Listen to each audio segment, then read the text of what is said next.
नमस्कार दोस्तों, आप लोगों का एक बार फिर से स्वागत है दावतांश क्लासेस पर। ठीक है दोस्तों, आप लोग ऐसे ही हंसते मुस्कुराते रहिए। जो भी समस्याएं हैं आपकी जिंदगी के, वो ऐसे ही सॉल्व होते रहें और मुस्कुराते हुए आप जीवन में आगे बढ़ते रहिए। दोस्तों, हमें कभी भी जीवन में निराशा की तरफ नहीं देखना चाहिए, क्योंकि निराशा में ही आशा छिपा है। और जो निराशा की तरफ देखता है ना, उसका सूर्य अस्त हो जाता है। इसलिए हमेशा सूर्य अस्त मत करिए, हमेशा आप जो है सूर्योदय की तरफ देखिए। अपने जीवन में उजाले के प्रति देखिए और निरंतर प्रगति करिए, आगे बढ़िए। यही होना चाहिए। क्या होता है दोस्तों, जब हम कभी कोई कार्य करते हैं, कार्य हमसे कुछ उल्टा सीधा हो जाए या हमारा कार्य अच्छा ना हो, तो हमारे हुनर का, हमारी प्रतिभा का लोग मजाक उड़ाते हैं। उड़ाने दीजिए, सिंपल सी बात है। प्रतिभा का अगर वो मजाक उड़ा रहे हैं तो उसी प्रतिभा को थोड़ा सा और निखार दीजिए। और जिस दिन आप अपनी प्रतिभा को थोड़ा सा और निखारेंगे, आपसे हम कह सकते हैं दावे के साथ, आपकी प्रतिभा का कोई मोल नहीं होगा और केवल आपका ही सूर्य चमकेगा, दूसरा कोई आपका बराबरी नहीं कर पाएगा। इसलिए दोस्तों, कभी भी कोई आपकी प्रतिभा का मजाक उड़ाए तो उसे उड़ाने दीजिए। पलटकर जवाब देने से अच्छा है दोस्तों करके दिखाना। इस बात को हमेशा याद रखिएगा। पलटकर जवाब देने से अच्छा है कुछ करके दिखाना। तो दिखा दीजिए। और दावतांश क्लासेस से जो कुछ भी आप सीख रहे हैं, नोट्स बनाते रहिए, परीक्षाएं देते रहिए, सफलता आपको अवश्य मिलेगा। चलिए, इन्हीं सब बातों के साथ आज हम अपने टॉपिक पर चलते हैं। दोस्तों, आज का टॉपिक हमारा है फिजिक्स का। किसका है? फिजिक्स। और आज के टॉपिक में दोस्तों हम देखेंगे, फिजिक्स में जो हमारा विषय है आज, फिजिक्स भौतिक विज्ञान, उसमें आज हम देखेंगे, मैंने बहुत सारी चीजें भौतिक विज्ञान के बारे में, और उसमें क्या क्या चीजें हैं, गुरुत्वाकर्षण क्या होता है, बल क्या होता है, सारी चीजें हमने बताया है। आज हम बात करेंगे कई चीजों पर। उसमें से पहले हम बात करेंगे कार्य पर। कार्य दोस्तों, कार्य को हम वर्क कहते हैं। क्या कहते हैं? वर्क। दोस्तों, थोड़ा निजी जिंदगी में जाना चाहेंगे, क्योंकि टॉपिक हमारा क्या है आज का? कार्य। तो हम थोड़ा निजी जिंदगी में प्रवेश करेंगे और बताएंगे आपको वर्क इज वर्कशिप, यानी कि कार्य ही, बोलिए दोस्तों, कार्य ही पूजा है। समझ में आ रही बात? यानी कार्य ही पूजा है। हम जितना अपने कार्य से प्रेम करेंगे, कार्य के प्रति, यानी हमारा जो उद्देश्य है वो हमेशा बना रहना चाहिए। हमारे दिमाग में, दिल में हमेशा अपने कार्य के प्रति जुनून होना चाहिए। और जब ऐसा होता है दोस्तों ना, हम सक्सेस की तरफ बढ़ते हैं और सक्सेस हमें मिलता है। सक्सेस किसी चिड़िया का नाम नहीं है दोस्तों, सक्सेस आपकी प्रतिभा का नाम है। मेरे अनुसार जब आपका प्रतिभा सही दिशा में कार्य करता है तो आप अच्छा करते हैं, आगे बढ़ते हैं। लेकिन जब वही प्रतिभा आपका गलत वे में जाता है, एक अलग रास्ते पे जाता है, तब आपकी प्रतिभा का कोई मोल नहीं होता है। इसीलिए वर्क इज वर्कशिप को देखते हुए अपने कार्य के प्रति जुनून से, हृदय से लग जाइए और सफल बनाइए जीवन को। तो वर्क इज वर्कशिप, कार्य। आज बात करेंगे कार्य पर दोस्तों। कार्य दोस्तों, हम यहां पर चल रहे हैं, यहां पर लिख रहे हैं, ठीक है? ये सब क्या है? कार्य ही है, ठीक है ना? जिसका कोई उद्देश्य हो, मेरे अनुसार वही कार्य है, ठीक है?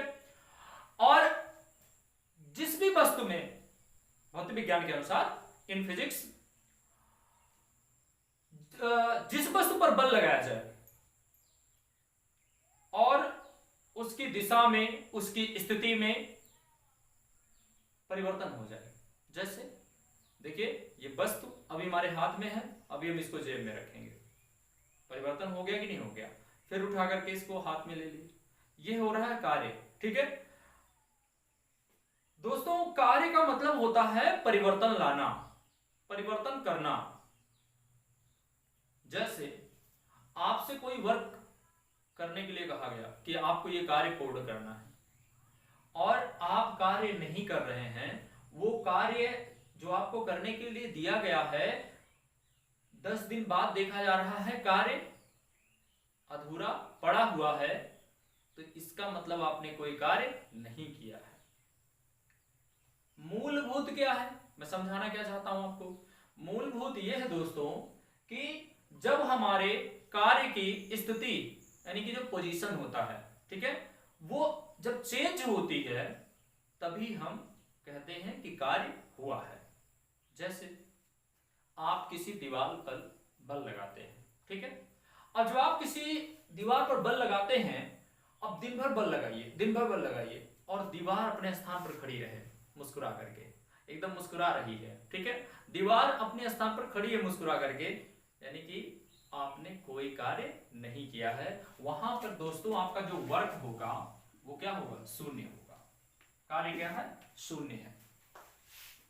इसलिए हम जहां भी बल लगाएं और उसकी स्थिति में परिवर्तन हो जाए तो उसे क्या कहेंगे, कार्य कहेंगे। यानी सीधा सा मतलब हुआ कि कार्य बराबर होता है दोस्तों, सीधा सा आप समझिएगा, ध्यान दीजिएगा, कार्य मतलब हुआ है कार्य बराबर बल गुणे बल की दिशा में, बल की दिशा में विस्थापन क्या कहलाता है, कार्य कहलाता है। समझ गए आप, बल गुणे बल की दिशा में विस्थापन। दोस्तों सरल से सरल भाषा का प्रयोग कर रहे हैं ताकि आपको अच्छे से समझ में आ जाए, और अगर आप ऐसे नहीं समझ पा रहे हैं फिर आपको बहुत सारा प्रॉब्लम होगा, आप कॉन्सेप्ट नहीं क्लियर कर पाएंगे, और जब कॉन्सेप्ट आपका क्लियर नहीं होगा दोस्तों तो बहुत सारी समस्याएं होंगी, और फिर समस्याओं में आप फंसते चले जाएंगे। तो इसलिए दावतांश क्लासेस आपके लिए एक सरल भाषा का प्रयोग कर रहा है, और सरल भाषा में ही चीजों को समझाया जा रहा है। ठीक है, देखिए दोस्तों, कार्य बराबर बल गुणे बल की दिशा में विस्थापन, यानी कि आप बल लगाइए, फोर्स लगाइए, और वस्तु की दिशा में विस्थापन हो जाए। जैसे ध्यान दीजिएगा, आपको एग्जांपल आपके सामने सेट कर रहे हैं एज ए टॉपिक, ध्यान दीजिएगा। जैसे आपका कोई वस्तु है यहां पर जो स्मॉल द्रव्यमान का है, ठीक है, और ये इसकी सतह हो गई, देखिए ये इसकी सतह है, ठीक, ये इसकी सतह है, वस्तु यहां पर रखी हुई है। दोस्तों हम क्या करते हैं, हम इस पर बल लगाते हैं, फोर्स। देखिए अगर हम मान लेते हैं इधर से बल लगाएं और बल आपका क्या हो, F हो, ठीक है, हम बल लगा रहे हैं, फोर्स लगा रहे हैं, और जब फोर्स लगा रहे दोस्तों, अगर ये वस्तु हमारे फोर्स के अंतर्गत आ रहा है, आप कहेंगे फोर्स के अंतर्गत आने का क्या मतलब है, फोर्स के अंतर्गत आने का मतलब ये है कि हमारे शरीर की शक्ति कितनी है, पावर कितना है, ये चीज ध्यान रखना होगा। ठीक है, तो जब हम इस पर बल लगाते हैं ये वस्तु जो है विस्थापित होती है, ठीक है, इसका स्थिति चेंज होता है, यानी यहां से जो है खिसक करके ये वस्तु यहां पहुंच गई, ठीक है, कहां पहुंच गई, यहां पर, देखिएगा ये वस्तु आपकी यहां पहुंच गई, यानी कि बल लगाया हमने और बल की दिशा में क्या हो गया, विस्थापन। देखिए वस्तु यहां पर था और यहां से यहां पहुंच गया, ये विस्थापन हो रहा है कि नहीं हो रहा है, ठीक है, यानी बल लगाओ और बल की दिशा में विस्थापन हो जाए तो वो क्या होगा, आपका कार्य होगा, W के बराबर होगा, यानी W बराबर आपको मिलता है यहां पर दोस्तों,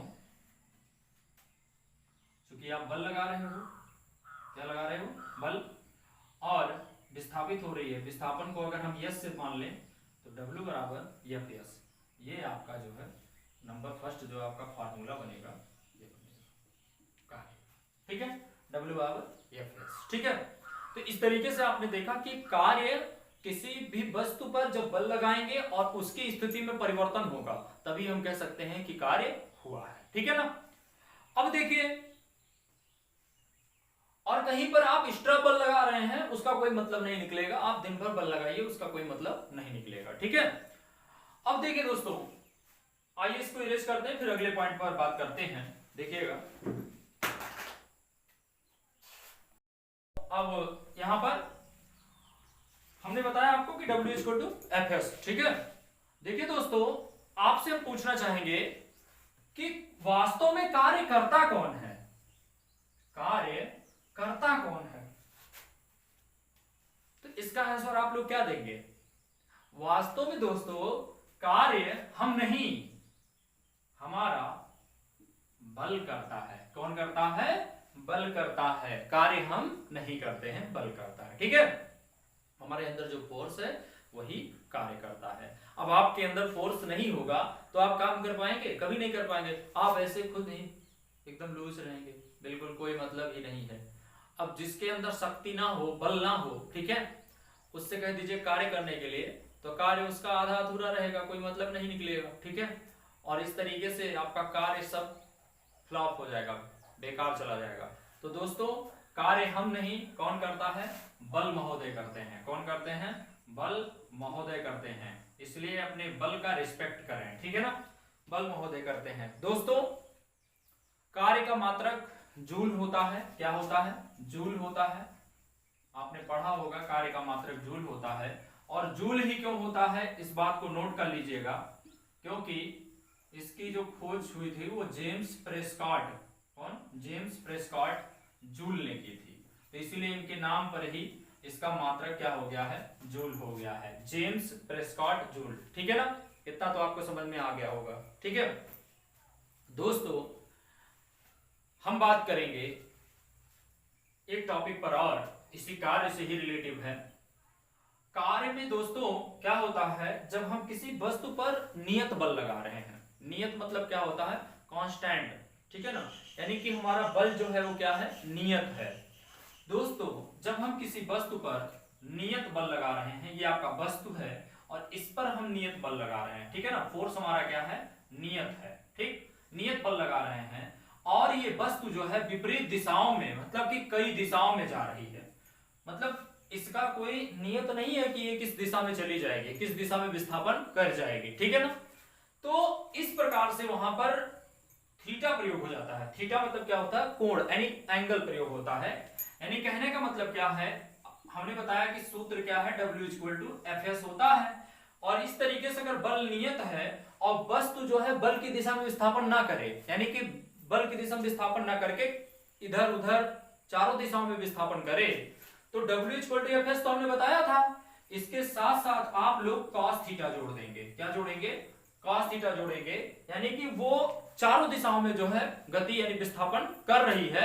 तो जब इस तरीके से होगा कि बल नियत है और विस्थापन चारों दिशाओं में हो रहा है, विस्थापन नियत नहीं है, तो वहां पर W equal to Fs cos theta हो जाएगा। ये आपका सूत्र हो जाएगा। वहां थीटा का कोण पता होगा, थीटा का मान यहां रख करके तब आप अपने मैटर को सॉल्व करेंगे, देन वर्क आपका निकलेगा। ठीक है ना, इतना आपको समझ में आ गया होगा।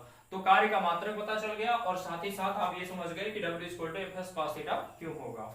दोस्तों अब हम बात करेंगे कार्य कितने प्रकार का होता है। तो दोस्तों हम आपको बता दें कि कार्य जो है हमारा वो 3 प्रकार का होता है। ठीक है ना, कौन कौन सा कार्य होता है दोस्तों? देखिएगा, हम आपको बता दे रहे हैं।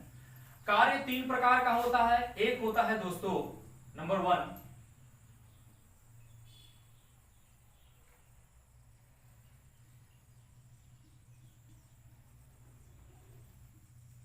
पॉजिटिव वर्क, नंबर 2 होता है दोस्तों निगेटिव वर्क। कौन सा वर्क? Negative work. और नंबर 3 होता है दोस्तों जीरो वर्क। अरे भी वो भी तो वर्क है, वो भी तो कार्य है। जो हम दिन भर बल लगा रहे हैं, मैंने बताया दीवार का उदाहरण देकर के कि हम दिन भर बल लगाएंगे और उसकी जो स्थिति है उसमें चेंज नहीं हो रहा है, यानी परिवर्तित नहीं हो रहा है, तो वो भी कार्य है। ठीक है, लेकिन कार्य क्या है वहां पर? शून्य है। ठीक है ना, यानी एक प्रकार में जो आता है उसमें जीरो वर्क भी आता है। ठीक है ना, तो यहां पर देखिए आपका हो गया पॉजिटिव वर्क, मतलब क्या हो गया? धनात्मक कार्य, आप जान ही रहे हैं धनात्मक कार्य। और निगेटिव वर्क मतलब हो गया ऋणात्मक कार्य। और 0 वर्क मतलब हो गया शून्य कार्य, शून्य कार्य। अब हम आपको एग्जाम्पल देंगे, अच्छा एग्जाम्पल देंगे दोस्तों, जिससे आपको समझ में आ जाएगा कि कार्य का जो प्रकार है उसमें हम अच्छे एग्जाम्पल डालते हैं। तो ध्यान दीजिएगा आप लोग दोस्तों कि यहाँ पर आप लोग देखेंगे दोस्तों, हम बात करेंगे पहले किसके बारे में, धनात्मक कार्य के बारे में। दोस्तों जब हम धनात्मक कार्य के बारे में बात करते हैं तो आइएगा, धनात्मक कार्य से हमें पता चल रहा है दोस्तों कि बात पॉजिटिव वर्क की हो रही है, ठीक है। हम क्या करते हैं, इसका एग्जांपल देखिए कैसे सेट कर रहे हैं। हम क्या करते हैं, घोड़े द्वारा गाड़ी को खींचना। ध्यान दीजिएगा, आपके घोड़े हैं, ठीक है ना, ध्यान दीजिएगा, ये घोड़े हैं और यहाँ पर आपका गाड़ी है, ठीक है, ये गाड़ी है और इसको ये घोड़े से अटैच किया गया है, ठीक है ना। जैसे आपका होता है बैल द्वारा बैलगाड़ी को खींचना, आप लोग समझ सकते हैं। तो घोड़ा यहाँ पर है, बना नहीं है, ठीक है ना, पता नहीं क्या बन गया है, आप ही लोग जाने। ये घोड़ा जो है गाड़ी को खींच रहा है, और घोड़ा जब गाड़ी को खींचेगा दोस्तों तो क्या गाड़ी पीछे जाएगी क्या, ऐसा नहीं होगा ना।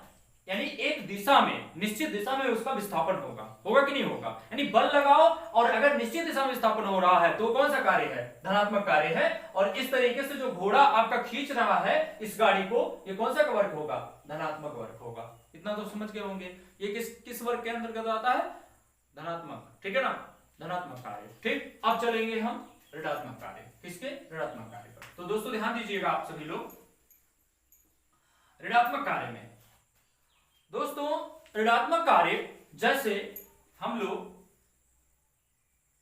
पहले देखे होंगे आप लोग, कुआं होता था, कुआं, ये है आपका कुआं, क्या है, कुआं।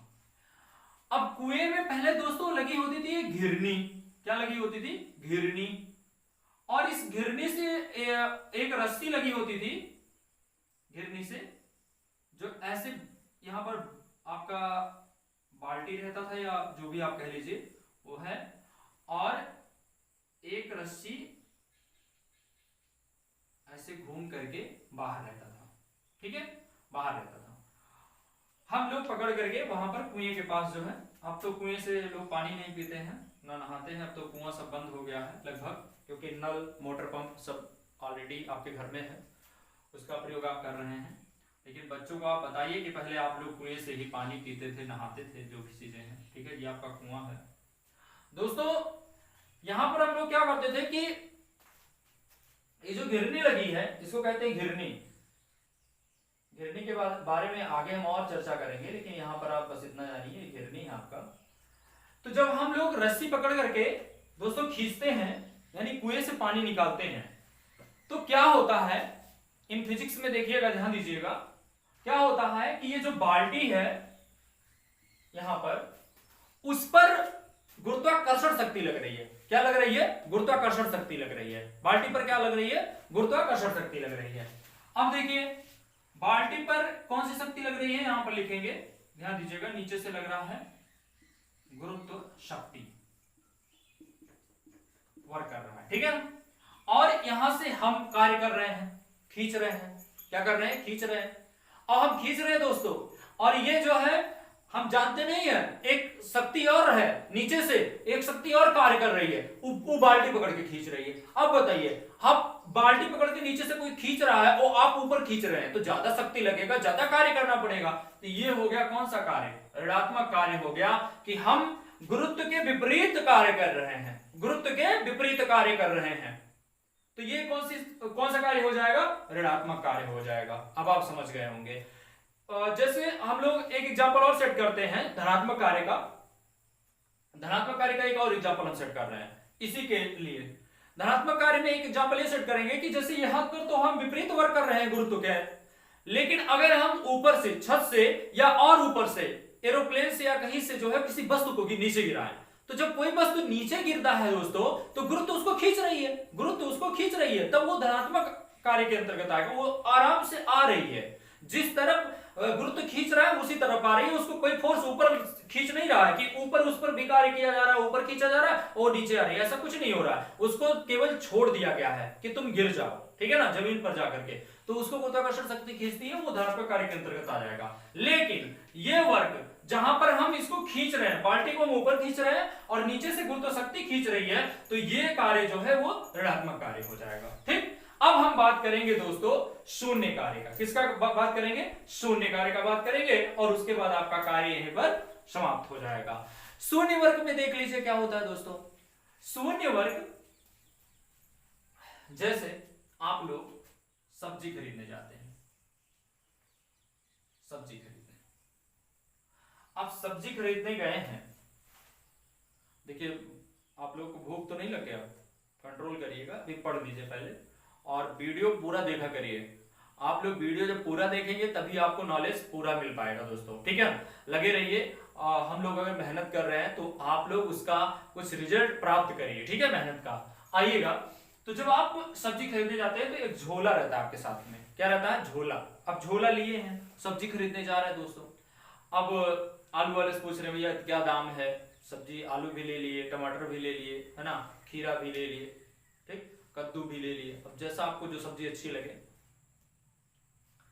अब जब आप सब्जी ले लिए तो आप एक झोला में आप सब्जी जो है रख लेते हैं। झोला ऐसे होता है, ये ऐसे जो है आप पकड़ते हैं और ये झोला बेचारा टंगा रहता है बिल्कुल, ठीक है।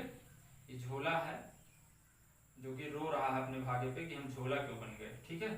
अब देखिएगा, ध्यान दीजिएगा, अब ये जो झोला है इसमें भर भर के आलू, गोभी, टमाटर सब भर गया है, ठीक है, सब भर गया है, ये बाहर भी निकल गया है बेचारा, अब भरा हुआ है। अब इसको लेकर के आप बाजार में खड़े हैं, ठीक है, लेकर के बाजार में हाथ से लटका करके ऐसे खड़े हैं दोस्तों, ठीक है। अब जब बाजार में आप खड़े हैं इसको लेकर के हाथ से पकड़ करके, तो क्या होता है, आपको लग रहा है कि हम कार्य कर रहे हैं, लेकिन ये झोला जो है कोई कार्य नहीं कर रहा है, झोला ऐसे टिका हुआ है। झोले में आप चूंकि उसका गति तो करवा नहीं रहे हैं, झोले में कोई गति हो नहीं रहा है, इसलिए वो किस कार्य के अंतर्गत आ जाता है? शून्य कार्य के अंतर्गत आ जाता है। किसके? शून्य कार्य के अंतर्गत। यानी कि इस तरीके से आपने समझ लिया कि धनात्मक कार्य क्या है, ऋणात्मक कार्य क्या है और शून्य कार्य क्या है। दोस्तों इसको आइए इरेज करते हैं, फिर नेक्स्ट टॉपिक पर हम बात करते हैं। अब देखिए दोस्तों, अब हम बात करेंगे न्यू टॉपिक पर, और न्यू टॉपिक आपका है एनर्जी। क्या है? एनर्जी। ऊर्जा। दोस्तों ऊर्जा बहुत ही जरूरी है, बहुत ही आवश्यक है, ठीक है ना। अगर ऊर्जा नहीं है तो समझ लीजिए सब कुछ खत्म है। ऊर्जा का होना बहुत अति आवश्यक है। ऊर्जा शरीर में होना बहुत जरूरी है। आपको पता है कि जो भी कार्य करते हैं, अभी इससे पहले हमने टॉपिक पर किस पे चर्चा किया? वर्क पर। और जो भी कार्य करते हैं उसका मुखिया कौन है? ऊर्जा है, ठीक है ना। हमने बताया कि कार्य कौन करता है? बल करता है, और बल है यानी कि ऊर्जा है, ठीक है ना। ऊर्जा किसे कहते हैं? आपको पता होगा, कार्य करने की क्षमता ही क्या कहलाती है? ऊर्जा कहलाती है। सिंपल सी बात है, कार्य करने की क्षमता क्या कहलाती है? ऊर्जा कहलाती है। दोस्तों ऊर्जा कहलाती है। कार्य करने की क्षमता क्या कहलाती है? ऊर्जा कहलाती है।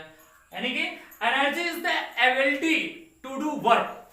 ध्यान दीजिएगा, इंग्लिश में लिख दे रहे हैं, एनर्जी इज द एबिलिटी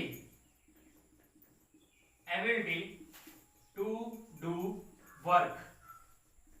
ठीक है दोस्तों, यानी कि कार्य करने की जो क्षमता होती है उसी को हम ऊर्जा कहते हैं। एबिलिटी चाहिए, योग्यता चाहिए, आपके अंदर एनर्जी चाहिए, ठीक है ना, तो वही आपका क्या है? ऊर्जा है, एनर्जी है। अब आप ऊर्जा ऐसे समझ लीजिए, अब कोई व्यक्ति है और उसको जो है आप 50 केजी यानी कि 50 किलो जो है उठवा दीजिए गेहूं का बोरी। अब गेहूं का बोरी आप 50 किलो उठवा देंगे तब वो ऐसे करेगा, उठा ही नहीं पाएगा, ठीक है ना, गिर पड़ेगा। समझ में आ रही बात? अब किसी एनर्जी फुल मैन को आप पकड़ा देंगे तो वो एक हाथ से उठा लेगा, है ना। जैसे कि खली समझ रहे हैं ना, खली, हमारे यहाँ का खली जो है रेसलर, WWE रेसलर रह चुके हैं भाई खली जी, ठीक है ना। बहुत ही एनर्जेटिक स्टोरी रही है, बहुत ही समझ लीजिए कि इंस्पिरेशन स्टोरी रहा है हमारे द ग्रेट खली की। समझ में आ रही बात? द ग्रेट खली। आपको टाइम अगर होगा तो जरूर इनकी स्टोरी आप पढ़िएगा, द ग्रेट खली, ठीक है ना। तो ये जो है इन्होंने WWE मतलब रेसलिंग करते थे ये, और WWE में इन्होंने बहुत ज्यादा नाम किया अपने इंडिया का, अपने भारत देश का, ठीक है ना। तो दोस्तों क्या होता है कि जब आप खली से कहेंगे 50 किलो बोरी उठाने के लिए, तो खली उसको एक हाथ से उठा करके पकड़ के उठा लेंगे, या अन्य भी ऐसे लोग हैं, ठीक है ना। लेकिन जब किसी आम व्यक्ति से आप कहेंगे जिसके पास ऊर्जा है ही नहीं, ससुरा समझ रहे हैं, बंटी बबली या कुछ भी करके अपना शरीर एकदम जो है खत्म कर लिया है, अब उससे कह देंगे कि 50 केजी उठा ले, तो वो या तो बोरी ही उसको उठा लेगी या तो बोरी को ही वो उठा पाएगा, गिर पड़ेगा। समझ में आ रही बात। तो इसका मतलब ये है कि कुछ भी करना हो, आपको कुछ भी करना हो तो क्या है, क्या चाहिए, ऊर्जा चाहिए, एनर्जी चाहिए, बहुत जरूरी है। और ऊर्जा नहीं है तो आप कुछ नहीं कर पाएंगे। इसीलिए दोस्तों दिन के बाद रात होता है। अब आप कहेंगे इसमें दिन और रात कहां से आ गया, तो आइए इसको भी समझ लेते हैं। दोस्तों दिन भर हम कार्य करते हैं, ठीक है ना, उसमें किसकी आवश्यकता होती है, ऊर्जा की आवश्यकता होती है, और हम सारे कार्य को मन लगा करके करते हैं, और उसके बाद हमारा कार्य जैसे जैसे बढ़ता जाता है वैसे वैसे एनर्जी क्या होती है, डाउन होती चली जाती है, डाउन होती चली जाती है, डाउन होती चली जाती है, डाउन होती चली जाती है। समझ में आ रही बात। और इस तरीके से शाम होते होते हमारी सारी ऊर्जा क्या होती है, खत्म हो जाती है। उसके बाद हम घर पे जाते हैं, भोजन करते हैं, सो जाते हैं, और फिर सुबह उठते हैं, ठीक है ना। सुबह उठ करके अपने आप को प्रिपेयर करते हैं, ठीक, और जब हम तैयार होते हैं, भोजन करते हैं, उसके बाद एक नई ऊर्जा का संचार होता है हमारे शरीर में, और उसको लेकर के जब हम अपने कार्य पर निकलते हैं तो हमारा कार्य भी अच्छा होता है। तो जो ऊर्जा समाप्त हो गई थी, अब वही ऊर्जा फिर से आपके शरीर में बन रही है, और बन करके जो है आपका हर कार्य अच्छा कर रही है। कौन, ऊर्जा। यानी ऊर्जा वेरी इंपॉर्टेंट है आपके शरीर में, ऊर्जा का होना। और वैसे आपको एक बात और बता दें दोस्तों कि study of energy is known as physics. अब इसका क्या मतलब है, study of energy is known as physics, यानी कि जो आपकी ऊर्जा है यही पूरा भौतिक विज्ञान है, यही फिजिक्स है। ध्यान दीजिएगा आप लोग, अगर आप ऊर्जा को छोड़ दीजिए, ऊर्जा को निकाल करके फेंक दीजिए, ससुरा न्यूटन भी फेल हो जाएगा। आप कहेंगे न्यूटन कैसे फेल हो जाएगा, अब न्यूटन इसलिए फेल हो जाएगा दोस्तों, जब ऊर्जा ही नहीं रहेगा तो बल कहां से आएगा, आपके शरीर में बल कहां से आएगा, नहीं ना आएगा। इसलिए पहले ऊर्जा को लाओ, बाद में आपको बल मिलेगा, और बल से आप क्या करेंगे, कार्य करेंगे, ठीक है ना। अब आप समझ गए होंगे कि एक दूसरे के पूरक के रूप में कार्य कर रहे हैं, यानी कि अगर कार्य करना है तो आपको बल लगाना पड़ेगा, और बल के लिए आपके शरीर में क्या चाहिए, ऊर्जा चाहिए। तो आप समझ गए होंगे ये एक दूसरे के क्या है, पूरक हैं, क्या है, पूरक हैं। दोस्तों आपको बता दें कि कोई भी वर्क करना है, कोई भी वर्क, घर जा रहे हो, घर से आ रहे हो, ठीक है ना, लंच कर रहे हो, ठीक है ना, लंच भी आपका ऊर्जा मांगता है, ठीक है ना।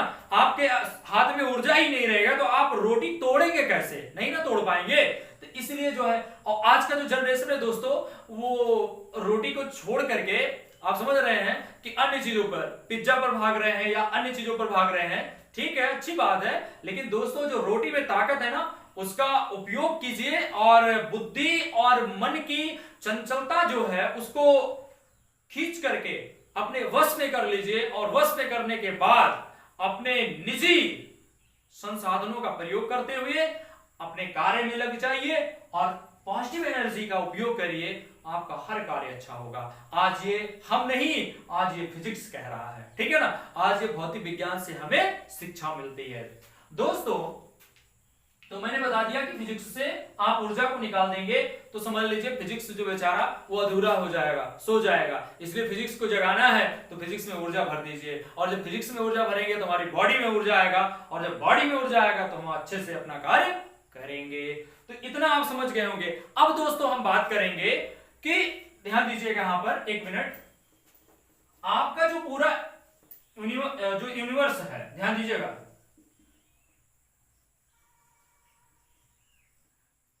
ये जो आपका पूरा ब्रह्मांड है, यूनिवर्स, ध्यान दीजिएगा, ये किससे बना है, एक तो आपका हो गया एनर्जी से।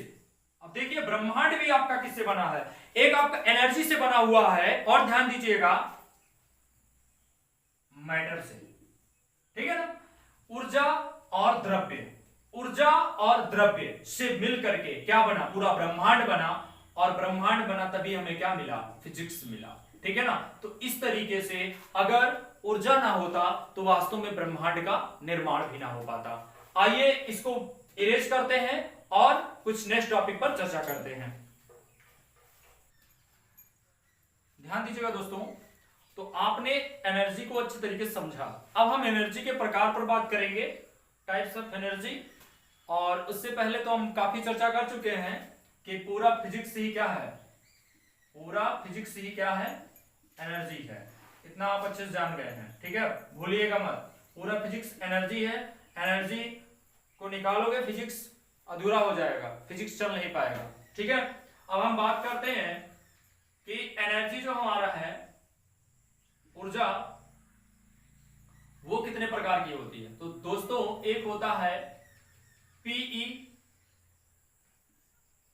और एक होता है केई। अब कहेंगे पीई और केई क्या है, तो पीई देख लीजिए, पोटेंशियल एनर्जी, पोटेंशियल एनर्जी। और नंबर सेकंड है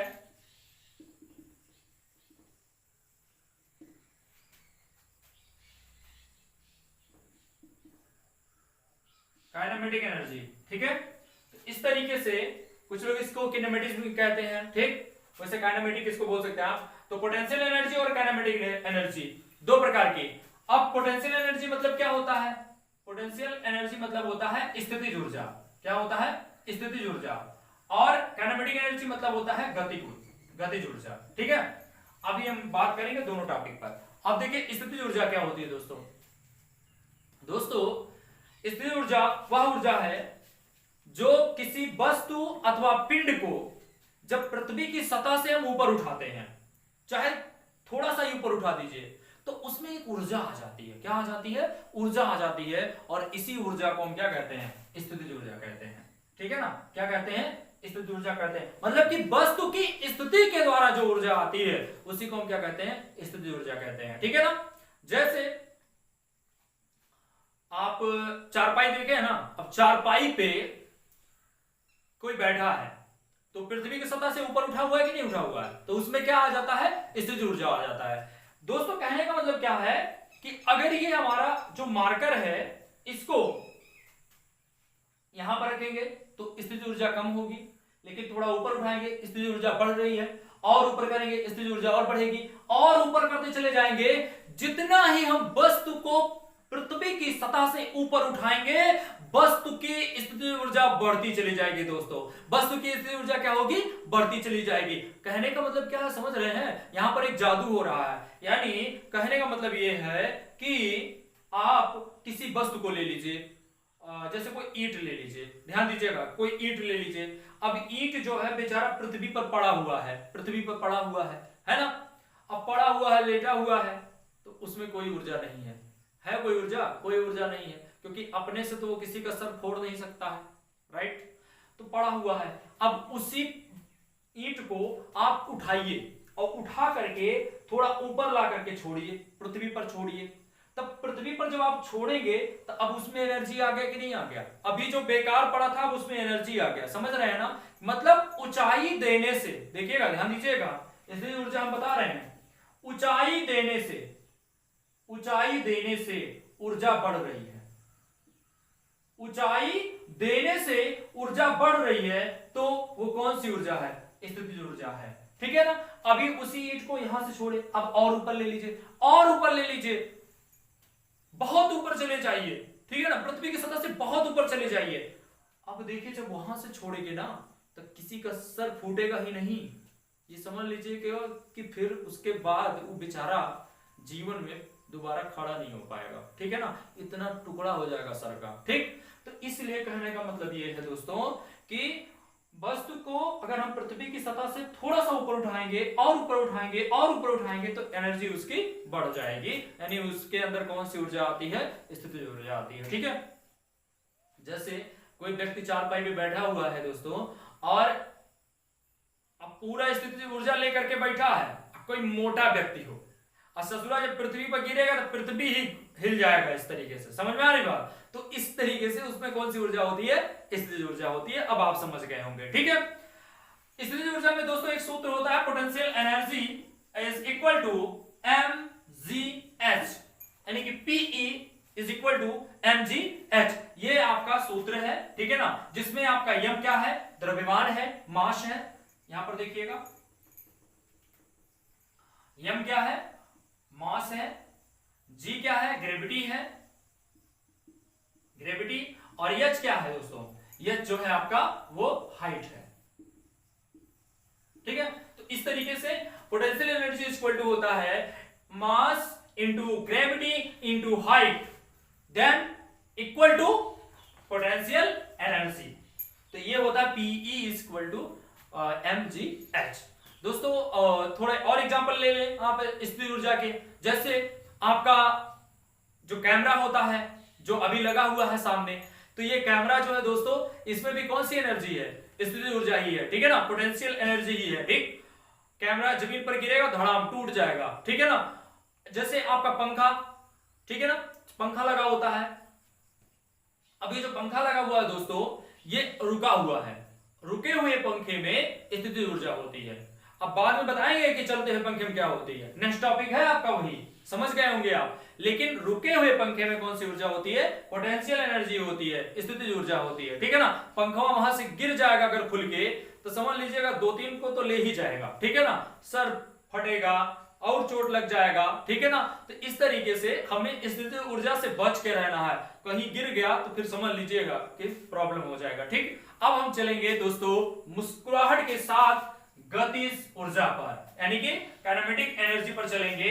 आइए गतिज ऊर्जा को ध्यान देते हैं, क्या है क्या नहीं है, कैसे है गतिज ऊर्जा, और फिर हम दोनों साथ में बताएंगे कि स्थिर ऊर्जा और गतिज ऊर्जा जब साथ में होता है तब क्या वहां पर होता है। तो आइएगा अब हम बात करेंगे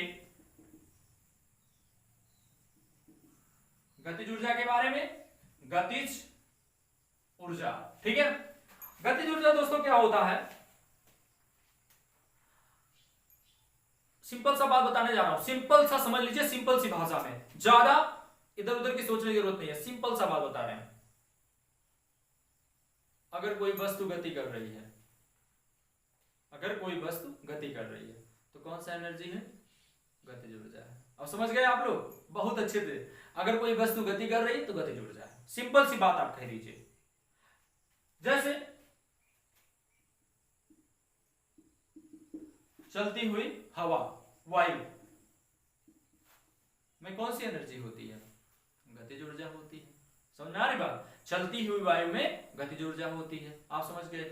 चलते हुए वायुयान में, एरोप्लेन में कौन सी गति होती है, गतिज ऊर्जा होती है, ठीक है ना। कौन सी मतलब ऊर्जा होती है, तो गतिज ऊर्जा होती है, ठीक है। तो इस तरीके से चलती हुई ट्रेन है, चलती हुई ट्रेन, अब ट्रेन में, चलती हुई ट्रेन में कौन सी ऊर्जा होती है, गतिज ऊर्जा।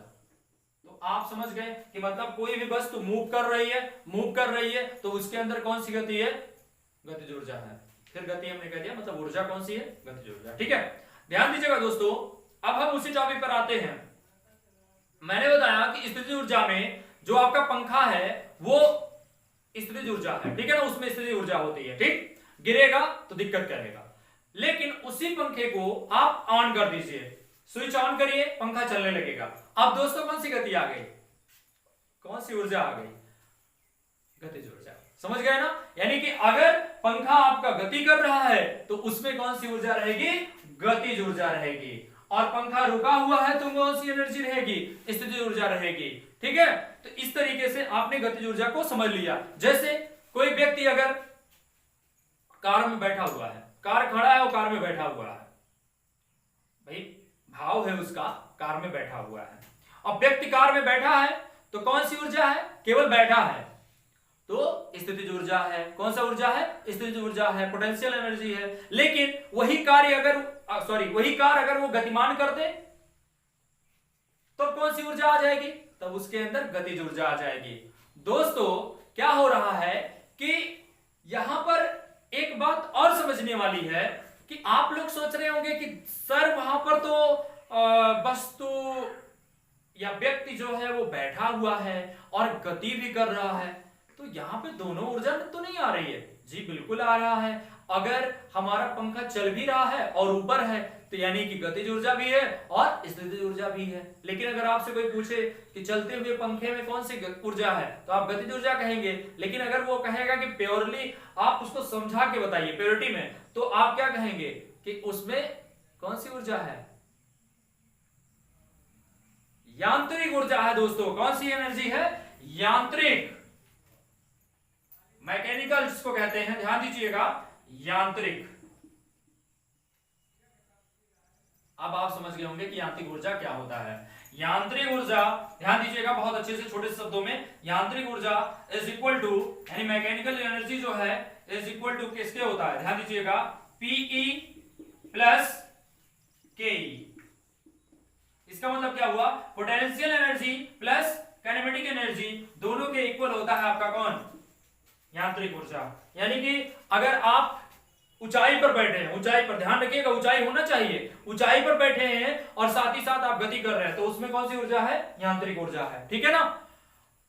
जैसे आप बाइक चला रहे हैं तब भी आपका यांत्रिक ऊर्जा है, आप गतिज ऊर्जा के साथ साथ यांत्रिक ऊर्जा में भी चल रहे हैं। ठीक है ना? चलती हुई कार में बैठे हुए हैं, वो भी आपका यांत्रिक ऊर्जा हो जाएगा।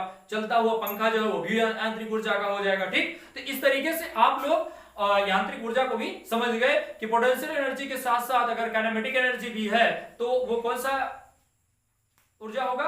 यांत्रिक ऊर्जा होगा। ठीक है दोस्तों, तो आपने सीखा क्या क्या आज? आज आपने कार्य जाना, ठीक, कार्य के साथ जो है आपने ऊर्जा को देखा, ठीक, ऊर्जा भी आप सीख गए और ऊर्जा के प्रकार भी आपने देख लिया और कई अच्छे एग्जाम्पल भी आपने देखे कि किस तरीके से जो है हम कार्य करते हैं और कार्य करने के लिए हमें बल का आवश्यकता होता है और बल चाहिए, यानी एनर्जी हमारे शरीर में रहनी चाहिए, तभी हम बल लगा सकते हैं। तो आज का क्लास कैसा रहा आप लोग कमेंट में जरूर बताइएगा। ठीक है ना? और कमेंट जरूर करिए दोस्तों, और साथ ही साथ पूरा वीडियो देखिए। ठीक है ना? आपको मजा आएगा। और लाइक शेयर सब्सक्राइब तो आपकी आदत बन गई है, आप भी करिए, लोगों से सपोर्ट भी करवाइए। ठीक है ना? और ढेर सारा प्यार समर्थन, ठीक है ना, बनाए रखिए, क्योंकि इस संसार में प्रेम ही सब कुछ है। और व्यक्ति के अंदर अगर प्रेम का भाव है, लोगों को आकर्षित करने का भाव है और लोगों से वो अच्छे विचारों से मिल रहा है, ठीक है ना, बात कर रहा है, तो यही जो है उसके लिए महत्वपूर्ण होता है।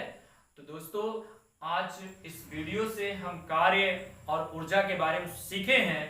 तो आज हम एक संकल्प और लेंगे कि हमारा जो कार्य होगा वो हमेशा धनात्मक होगा, हमारी जो एनर्जी होगी वो हमेशा धनात्मक कार्यों में लगेगी। ठीक है ना? जिससे किसी का भला हो सके, सच्चाई के मार्ग पर हम चल सके। ठीक, तो इस तरीके से आप वीडियो का आनंद लें और धन्यवाद।